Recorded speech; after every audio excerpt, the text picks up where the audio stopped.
Hi guys, hope you're well. Coming to you from Auto Deutsch, Audi and Volkswagen specialist here in Manchester. So I've got another quick one here for you today.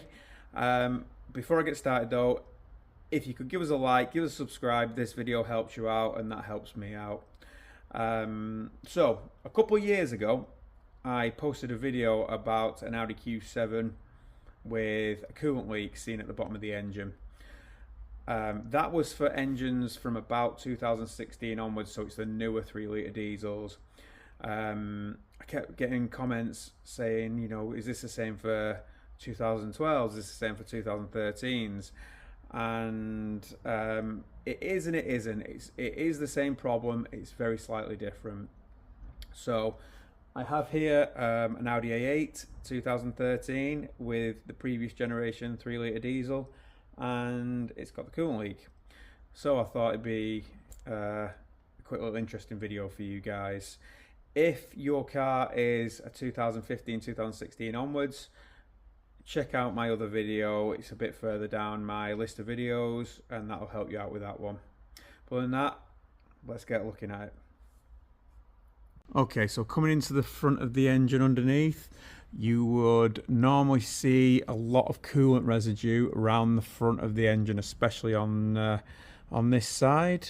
Now the customer has had this coolant for so long and has been just putting water in, so it's kind of washed all the coolant residue away, but you can still see all these watermarks everywhere. Bolts have a little bit of pink coolant residue on them, but as you look further up, you can see all on the valve, all on the pulleys. That's actually the bottom of the water pump there, and you can see it all around the bottom of the water pump. So what many people would do is change the water pump, as it looks like it's leaking. But that's not the problem. The problem is a valve in the V of the engine at the top. So I'm going to send the car down now. We've already stripped it all down, so I'm going to take a look at it. Okay, so coming into the top of the engine here, you can see we've removed the intake manifold. To get the intake manifold off, we had to remove a couple of parts of the fuel system, a lot of brackets, wires, things like that. And then we had to take the EGR valve off. Now, as you can see in the V, as you can see there, I don't know, I can quite show you. Lots of water down here. You can see lots of water. It's full up that with water. Now there's two common places it comes from, so it's always best to change both. So the first one, and I've already undone this, is this unit here. Okay, now I would say 50% of the time you'll find this is broken. Whether it's broken because you've took the EGR valve off and broke it yourself is by the by, because this one's actually survived me taking the EGR valve off. But what happens a lot of the time, this plastic is so brittle, as soon as you start pulling the EGR valve up and off it, it takes the entire top off. So when you take that off, if the top of this is missing and the green seal's missing, it's probably stuck up inside the EGR valve, so you just need to get it out of the EGR valve as well and replace this. This part's about £20, so always replace this, always buy this and replace it. And then the part behind it, so it'll come out with this pipe, but behind it right here is a coolant stop valve or a coolant regulator valve, whatever they want to call it. So that's what we need to get out next. So what I'm going to do is I'm going to vac out all the coolant, which is pretty much water now because the guys kept topping up with just water, and I'm going to get that valve out. And just to show you, here's the new valve. This is what it looks like. Okay, and that is the part number there, 059 121 737 Alpha Mike.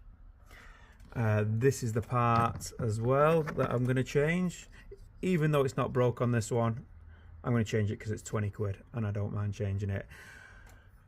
Something to note, This doesn't come with this seal.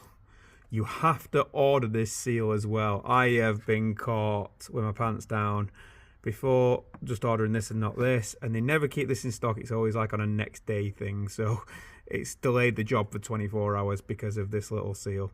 So always order this seal on it that goes on top of there. Okay, and another helpful tip, because it's quite in there, this, it's a bit of a tough one to get out. It will get out. It's like playing Tetris to get it out. What I do is very easy. If you take off this coolant pipe here, so there's a banjo bolt in here, just take that off. You'll need to just take a little Torx 30 off the bracket here that holds it down. Okay, so now that pipe is loose. Okay, and I can much more easily get it out of that hole. You will find it impossible unless you take this pipe off.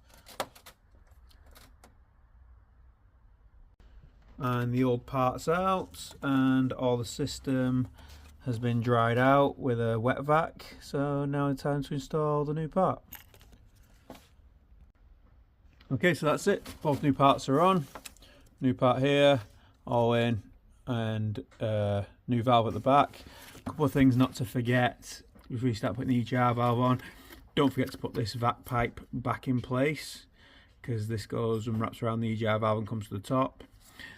Do not forget to put that banjo bolt back in. And lastly, it's happened to me before, when you're putting this part in, oh sorry, we're just out of focus there, when you're putting this part in, you only put it in with one bolt. That bolt is empty. Now what I've done is got a bolt and put that in before, so they're both there, and then I've gone, oh, I can't find my EGR valve bolts. And what it is, when you put the EGR valve on, one of the EGR valve bolts goes right through the EGR valve and into this hole, securing everything down. So like I said, that only goes in place with one screw. And that's it. Let's build the thing back up. There we go, all back together. So now we're just going to bleed it up, and job's a good one. So that's it, job's all done. We're going to get it down, we're going to put it back together, bleed it up, send it on its way. There is a previous generation, so the first generation 3-litre diesels as well, which are in kind of Q7s, A8s, A6s, A4s from 2000 and about 2005 onwards up to about 2010. That's the first generation. They also have a leak in the V of the engine.